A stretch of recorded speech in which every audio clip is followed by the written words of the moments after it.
Oke, halo rekan-rekan traders. Sesuai dengan janji saya akan bahas tentang teori Ken Slim daripada William J. O'Neill, ya, dari buku How to Make Money in Stocks. Jadi saya akan bikin menjadi dua part, ya. Jadi part pertama, apa yang ada di buku, kan seperti itu. Nah, biasanya kan kita setelah selesai baca buku, oh ya saya udah paham nih isi bukunya. Tapi apa yang biasanya trader, penulis yang tulis di bukunya, itu belum tentu pada realnya mereka akan seperti itu saklek. Tidak, pasti ada pengembangan-pengembangan, ya, pengembangan-pengembangan sesuai dengan real market, kondisi real market saat ini. Maka harus ada adjustment-adjustment seperti itu.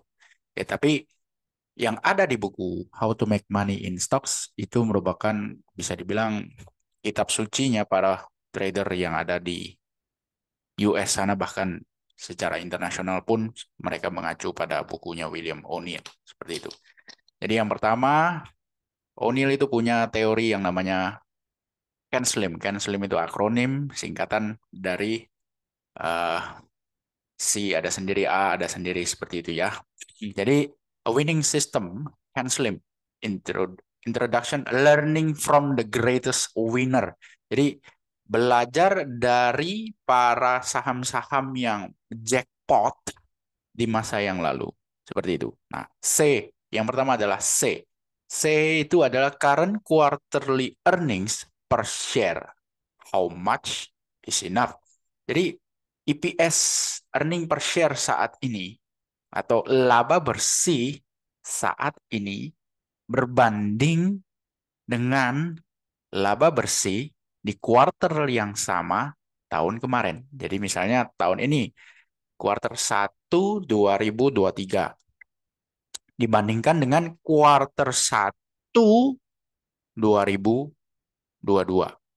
Ya. Jadi perbandingannya seperti itu. Quarter versus quarter yang sama di tahun sebelumnya. Ya. Nah, berapa sih yang diinginkan oleh William O'Neill sehingga saham tersebut bisa dikatakan masuk nih untuk screening, apa, parameter screening yang pertama. Nah, saya perlihatkan di sini. Jadi yang diinginkan oleh beliau itu minimal, ya, minimal adalah, sebentar, mana kemarinnya ada.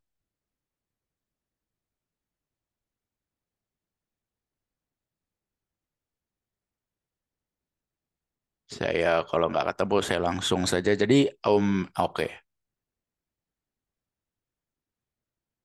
Minimal adalah sekitar ini 20%. Itu minimal. Minimal banget, ya.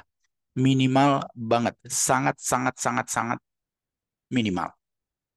Jadi kalau misalnya Anda menemukan 10 saham dengan pertumbuhan laba laba bersih yang minimal 20%, ada yang 25%, ada yang 100%, ada yang 300%, maka William O'Neill itu akan mengkategorikan yang growth-nya 300%. Jadi misalnya kuartal 1 2022 itu laba bersihnya 100 perak. Kuartal 1 2023 400 perak. Berarti growth-nya, pertumbuhannya itu 300%. Ya, 300%. Berbanding dengan tahun lalu kuartal 1 100 perak, tahun ini kuartal 1 2023 120 perak. Berarti kan growth-nya hanya 20%. Nah, yang 300% itu akan dimasukkan oleh O'Neill sebagai kategori rating A, yang 300%. Yang hanya 20% itu kemungkinan bisa masuk ke kategori E nilainya. Jadi kategori A lebih didahulukan, lebih diutamakan oleh O'Neill. Semakin besar, semakin bagus. Ya. Jadi C yang pertama adalah itu, yaitu pertumbuhan growth, ya, laba bersih quarter versus quarter yang sama di tahun sebelumnya. Seperti itu. Lalu yang kedua, annual earnings increase. Ya, jadi, nah, kalau ini pertumbuhan secara year on year keseluruhan, ya. Pertumbuhan secara year on year keseluruhan. Jadi misalnya saya ambilkan notepad ya. Jadi kalau misalnya ini baru Q, ambil contoh ini sekarang misalnya masih di 9 month ya, Q3, 9 month 2023 misalnya. Laba bersihnya 400. Sedangkan 9 bulan di tahun 2022 berapa? Totalnya, total ya, dari kuartal 1, kuartal 2, kuartal 3 ya, 9 month. Itu disebut 9 month, bukan kuartal 3 tapi 9 month karena kita mau hitung keseluruhan secara year on year. Misalnya 100. Misalnya 100, ya 100 deh. Ini berarti 2023 growth-nya adalah sebesar 300%. Growth-nya seperti itu ya. Jadi Hand Slim C yang pertama itu adalah secara quarter ya. Jadi misalnya quarter 3 saja 2023 itu berapa? Jadi itu ambil contoh misalnya quarter 3-nya 100 gitu ya. Quarter 3 2022 misalnya 20. Nah, ini kan berarti quarternya secara kuartaran itu growth-nya adalah 400%.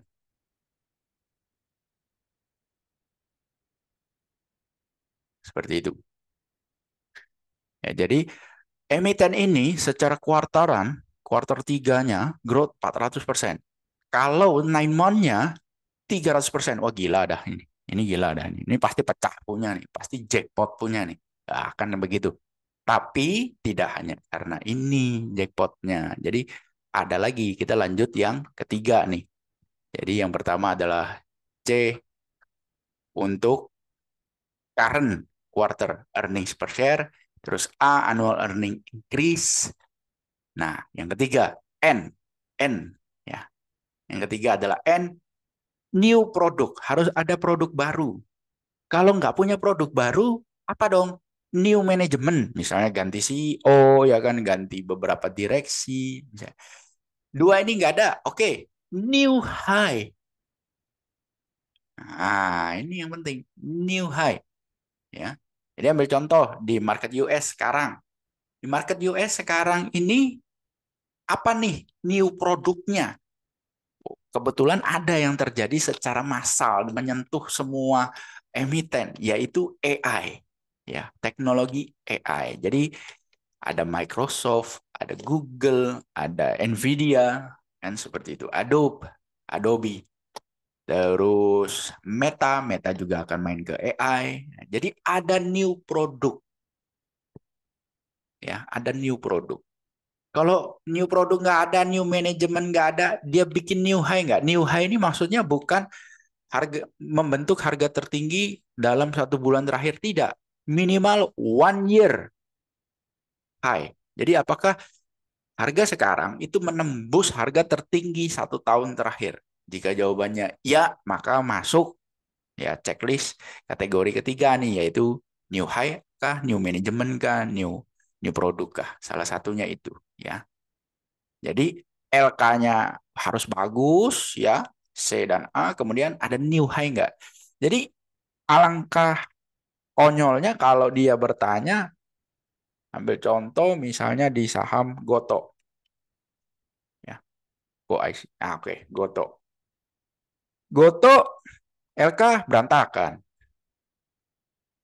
New high nggak? 1 year high? Tidak. Ya udah, minggir Pak. Kan seperti itu. Sebagus apapun, habis ada volume besar nih, bla bla bla bla bla bla bla. Bodoh amat. Kalau menurut O'Neill, bodoh amat. Ya, harganya nggak menarik, tidak membentuk 1 year high, terus LK-nya juga jelek, minggir dulu. Ya. Nah, yang keempat, nah ini lagi, supply and demand. Apa itu? Small cap plus big volume demand. Nah, small cap ini saya akan kasih contoh seperti ini. Simpelnya saja ya, small cap itu apa? Anda lihat Telkom. Telkom kapitalisasi pasarnya adalah 400 triliun. Ups, 400 triliun. Ya, Telkom. Ya, asetnya Telkom aja 278 triliun. Seperti itu. Asetnya Telkom. Ya. Market cap-nya adalah 400 triliun. Market cap-nya Telkom. Telkom punya lembar saham itu sebanyak 99 miliar lembar saham. 99 miliar lembar saham. Bandingkan dengan IMAS. Ya, IMAS kan barusan ini naik drastis. Kapitalisasi pasar IMAS hanya 8 triliun. Sedangkan jumlah lembar saham yang dimiliki oleh IMAS, yang ada di IMAS, itu hanya 4 miliar. Anda bandingkan itu tadi. Ya, gajah versus semut. Nah, jangan hina semut. Kenapa?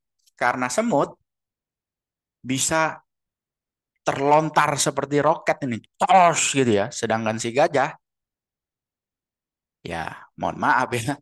Gak mungkin gitu loh. Hampir mustahil Telkom itu bisa naik 100% dalam tempo yang sesingkat-singkatnya. Tapi kalau dalam tempo yang lama, ya mungkin aja bisa. Anda lihat ini ya, ini tren terpanjang Telkom nih. Dari chart yang sedang Anda lihat. Ini naik 60% dalam waktu 200 hari kerja, 204 hari kerja. Berarti kurang lebih kalau 1 bulan itu sekitar 20 hari kerja, ya berarti sekitar berapa tuh? 6, 8, 9 bulan. Ya, 9 bulan naik 60%. Lah, IMAS hanya dalam waktu berapa hari ini? Dalam waktu 24 hari kerja, itu bisa naik 200%. Jadi, itulah perbedaan semut lawan gajah. Nah, yang O'Neil mau itu adalah yang semut.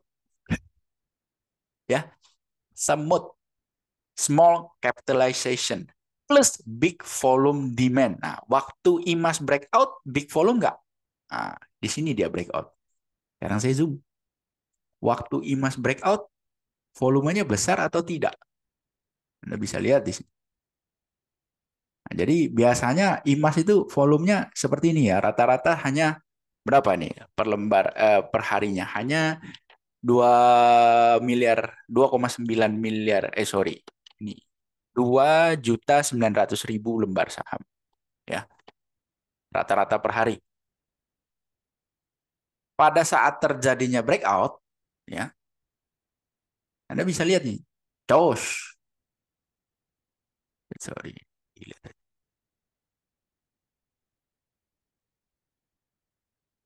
Pada saat terjadinya breakout, volume hari itu adalah sebesar 16.742.000 lembar saham. Jadi berkali-kali lipat. Big volume. Ya, Anda bisa lihat itu tembus di atas rata-rata volume 50 hari. Push.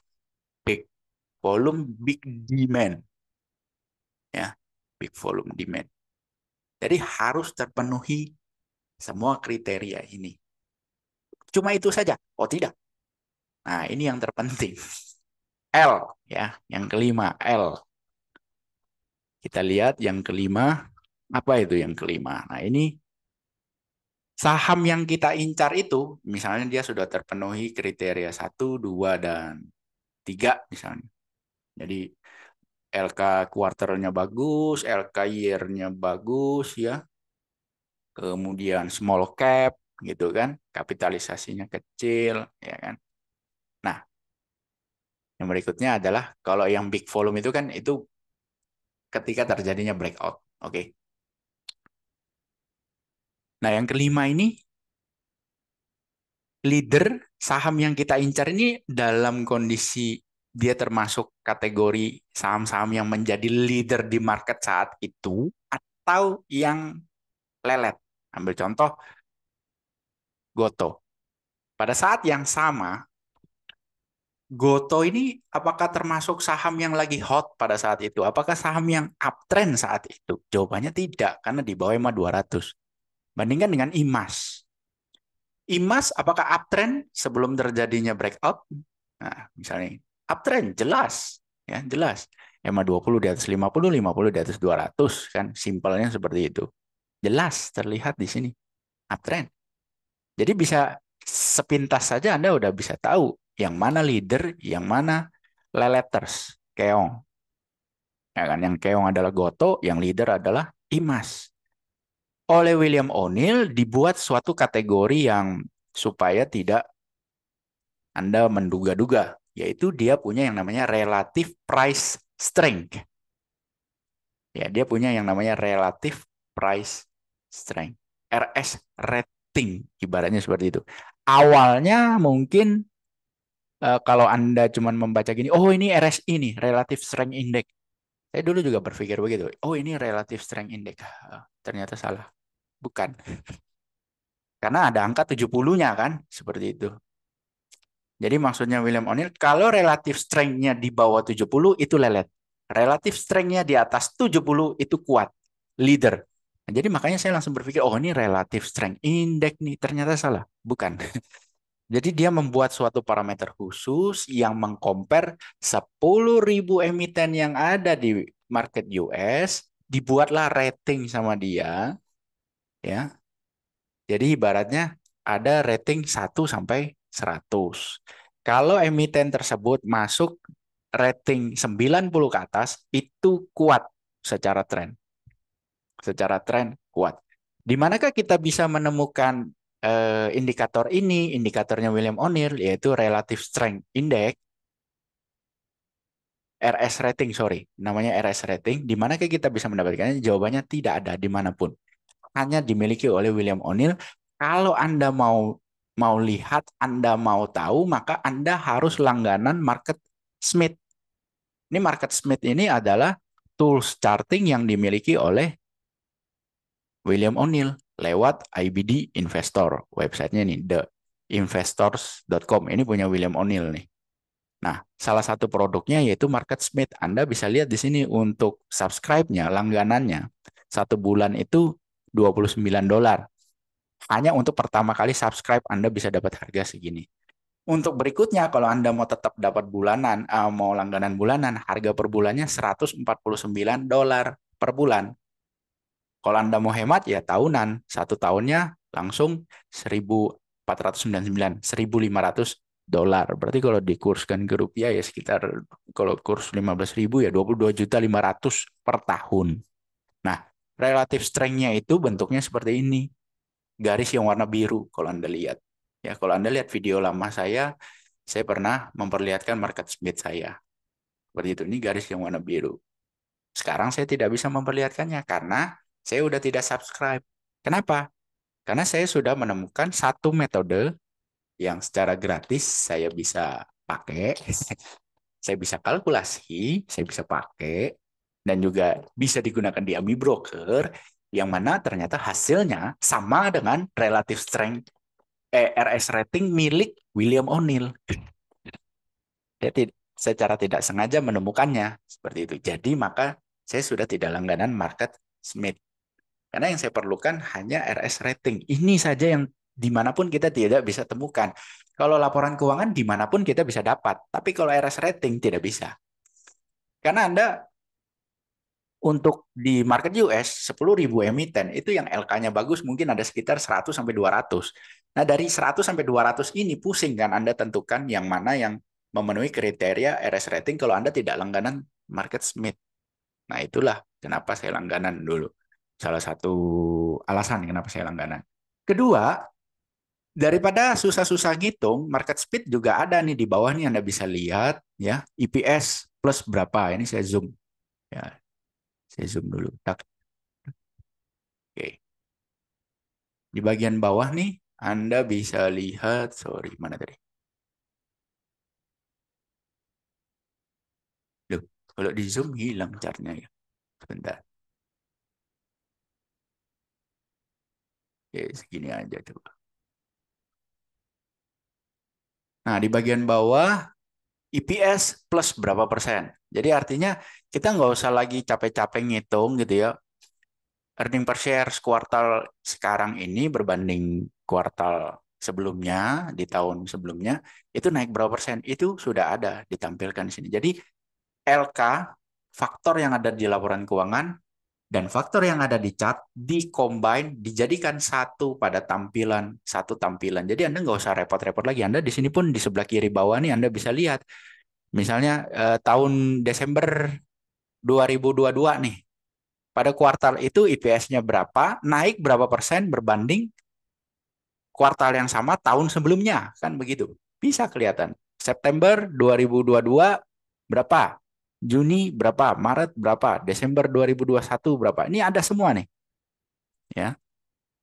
Jadi nggak perlu repot-repot. Nah, di sini kan Anda bisa lihat Desember 2022 versus Desember 2021. Desember 2021 1,04. Desember 2022 satu kuartal $1,54 ya earning per share-nya. Jadi kalau Anda hitung 1,54 berbanding 1,04 naiknya 48%. Seperti itu. Enak, langsung satu tampilan seperti ini. Ya, satu tampilan seperti ini. Nah, kualitas daripada LK-nya, kalau misalnya Anda bingung, wah ini ada 200 emiten nih, saya hitungin sendiri-sendiri. Mana nih yang the best masuk rating A? Wah, pusing Anda. Sama MarketSmith langsung di sini ada composite rating.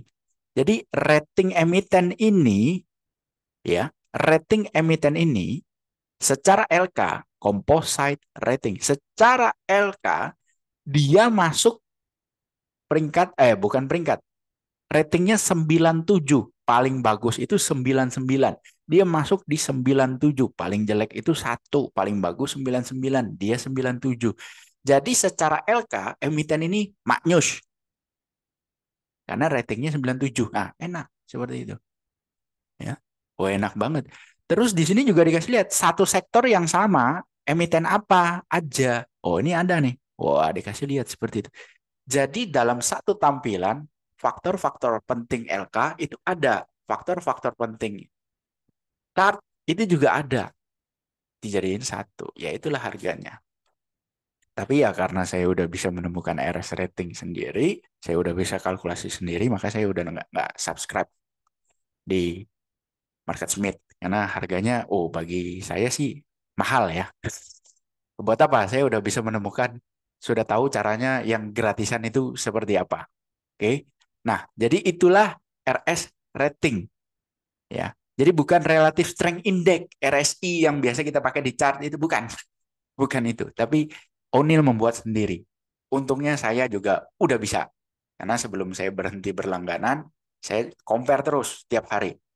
Apakah top 100 RS rating saya versus RS rating yang ada di MarketSmith sama? Jawabannya yes, jawabannya selalu sama. Dalam 1 bulan terakhir saya lihat day by day selalu sama. Jadi saya memutuskan, oke, saya udah nggak langganan lagi. Dengan berat hati sih sebenarnya, karena itu keren banget. Ibaratnya satu tampilan nih, LK ada, pattern ada, ya dikasih lihat pattern nih. Nah, misalnya seperti ini.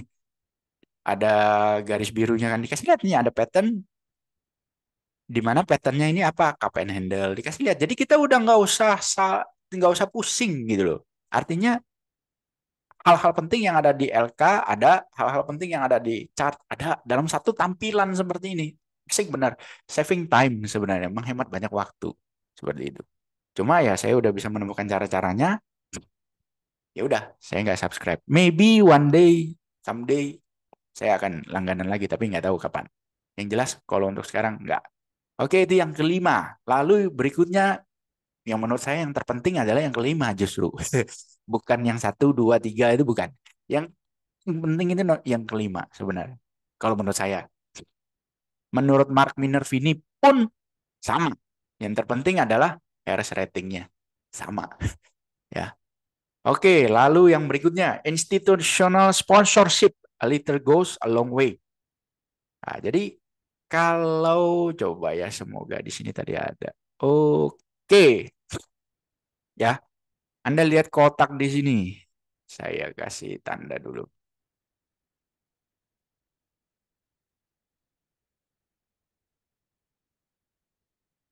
Nah, Anda lihat, oke itu udah terlalu jelas pakai kotak deh. Nah, Anda lihat yang ini. Ya, wah ya warnanya. Warna kita akan pakai warna biru deh. Anda lihat di kotak sini, ya. Number of fund, number of fund. Coba clear all dulu ya. Saya kasih yang lebih jelas di sini. Nah, number of fund, kalau Anda bisa lihat. Jadi di sini dia memperlihatkan juga berapa banyak fund manager yang punya saham ini. Contoh, kode emiten fix ini ya, atau nama perusahaannya Comfort System USA. Pada bulan Maret 2022 ada 489 fund manager yang punya posisi di saham ini. Beh, enak banget nggak? Kalau di Indo, nggak mana bisa.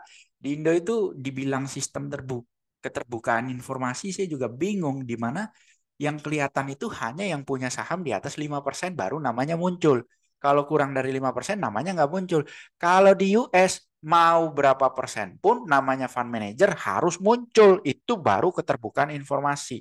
Dan ini bukan berlaku dalam 5 sampai 10 tahun terakhir loh di US, tidak. Ken Slim ini dibuat oleh William O'Neill itu di tahun 60-an. Jadi dari tahun 60 itu aturannya udah begini. Keterbukaan informasinya adalah kita bisa tahu ada berapa fund manager yang punya saham di perusahaan ini. Ya, jadi kita bisa lihat nih, oh Maret 2022 489 fund manager. Juni 2022 turun menjadi 487 fund manager. Menurut O'Neill ini sedikit. Bukan menurut O'Neill. Menurut saya ini sedikit. Saya nggak bisa kasih lihat contoh. Yang jelas kalau di Apple itu ada sekitar 4 ribuan fund manager yang punya saham di Apple. Di Google itu ada sekitar 4 ribuan juga. Di Facebook menurun. Ya, menurun.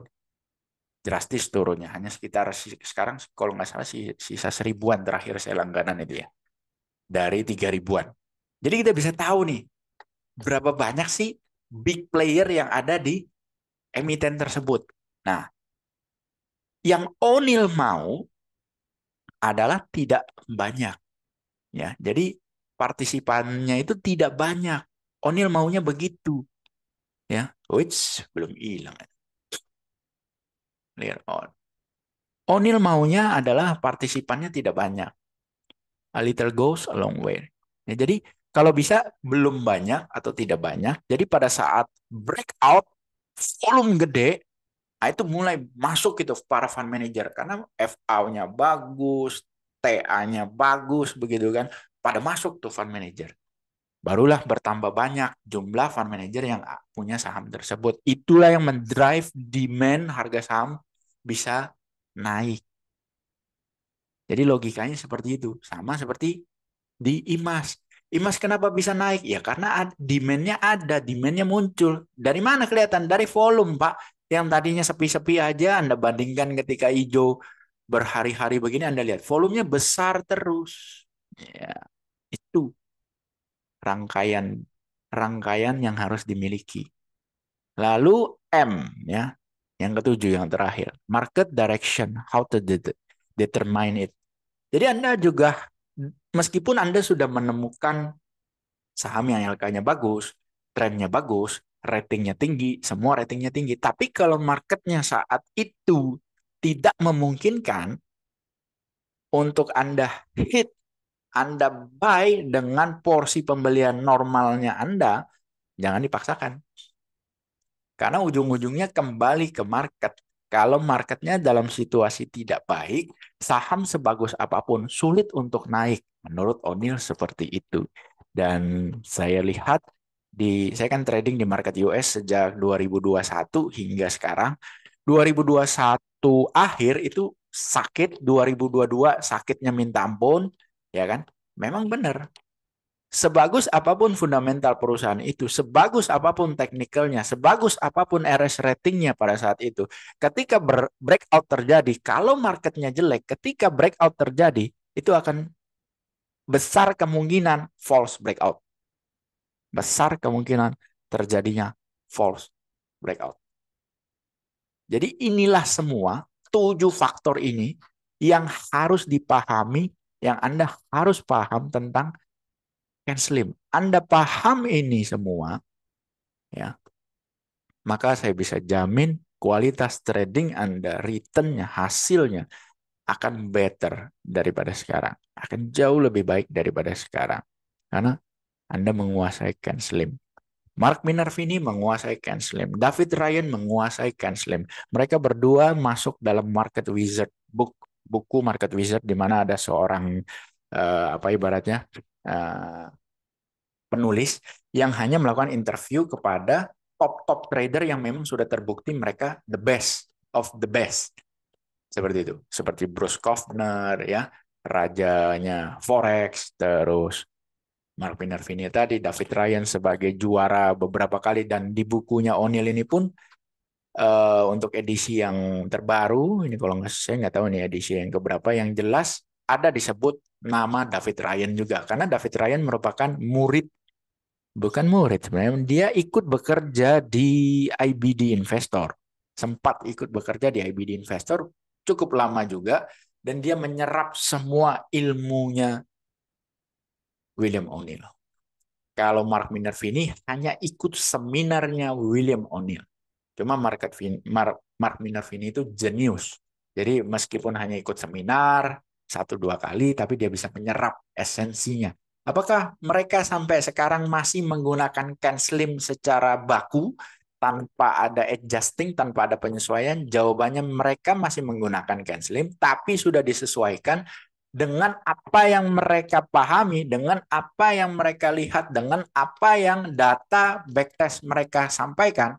Oh, ini ada yang harus di-adjust. Nah, apa saja itu nanti akan saya sampaikan di video Ken Slim berikutnya. Yang jelas, ini adalah basic of Ken Slim. Anda harus tahu bahwa saham-saham yang bisa jackpot, Anda bisa cek deh. Ya, saham-saham yang bisa jackpot seperti IMAS, kemudian tahun kemarin ada Raja, lalu dulu ada BRPT, ya. Mungkin Anda belum kenal saham ya, ketika BRPT jackpot. Nah, ini saya kasih lihat aja nih. BRPT di 2016, ini dia udah stock split, jadi jangan kaget harganya 47,6 karena dia udah stock split.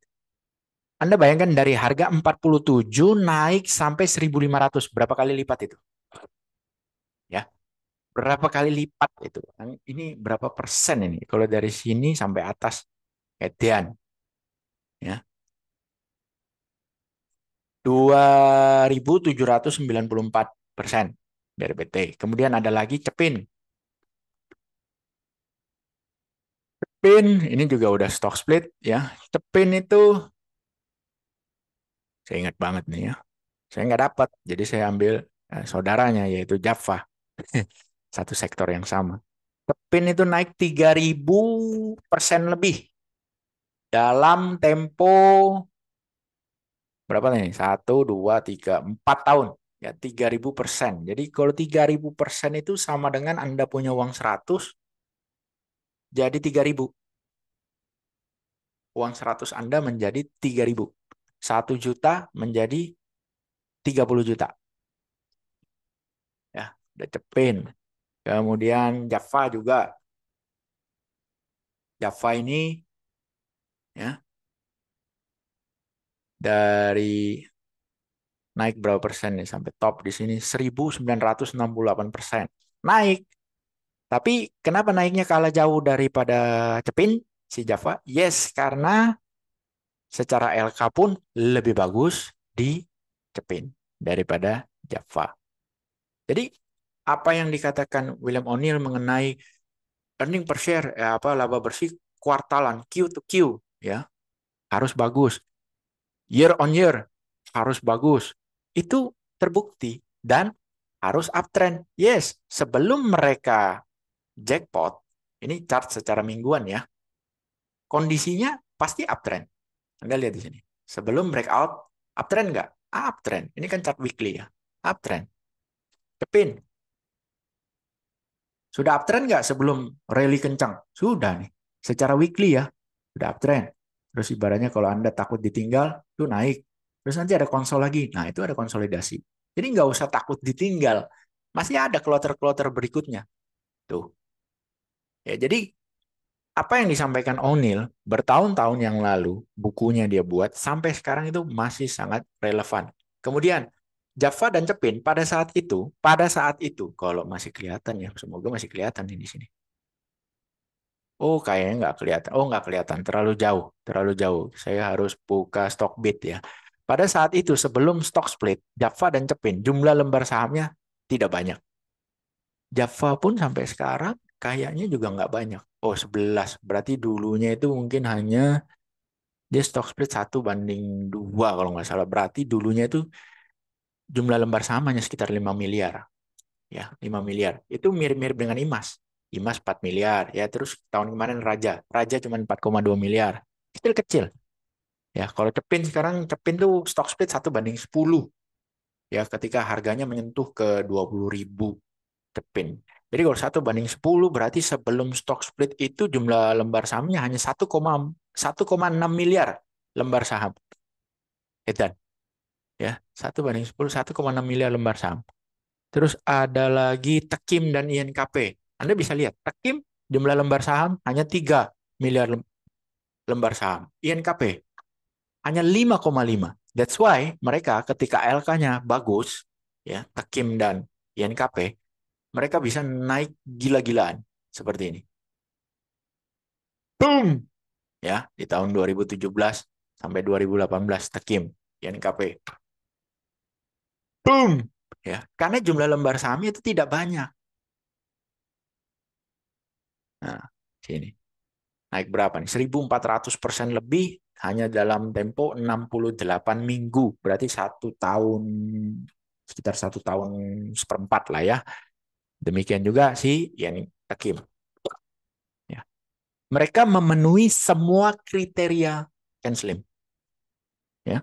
Pada saat itu mereka bukanlah big cap, pada saat itu jumlah lembar saham mereka juga tidak banyak, didukung dengan LK, dan sebelum terjadinya kenaikan masif seperti ini, kalau kita bilang RS ratingnya O'Neil, mereka apakah sudah uptrend? Yes, mereka sudah uptrend dulu nih. Uptrend secara weekly, Pak. Di sini pun mereka sudah uptrend secara weekly. Anda bisa lihat. Ya. Nah, sudah uptrend secara weekly.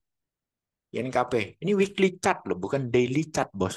Nah, INKP, mereka sudah harus uptrend dulu sebelum terjadinya big move seperti ini. Jadi, jangan pernah takut untuk trade saham-saham yang uptrend. Ya, untuk trade saham-saham uptrend. Jangan pernah takut. Selama itu didukung oleh laporan keuangan yang solid sekali. Growth-nya, bukan balance sheet-nya, bukan neracanya yang solid, tapi growth laba bersihnya. Nah, next video juga saya akan bikin tentang bagaimana sih caranya Anda mau scan. Anda bisa scan untuk saham-saham Slim ini dengan cara yang mudah itu seperti apa. Kemudian untuk para member Angka Bicara dan alumni trading class, nanti saya akan bikin video kenapa saya tidak pakai Slim secara apa yang tertulis di bukunya. Kenapa Mark Minerva ini juga tidak pakai itu sama persis dengan bukunya William O'Neill. David Ryan pun sama. Kenapa tidak pakai secara persis? Ada beberapa faktor yang sangat-sangat tidak nyaman kalau kita gunakan Slim membabi buta sesuai dengan buku saja tanpa ada penyesuaian-penyesuaian. Oke, demikian part 1 untuk Slim. Semoga bermanfaat bagi Anda. Anda dapat titik terangnya seperti apa. Nanti tinggal belajar cara untuk melakukan scanningnya. Sampai jumpa di video berikutnya.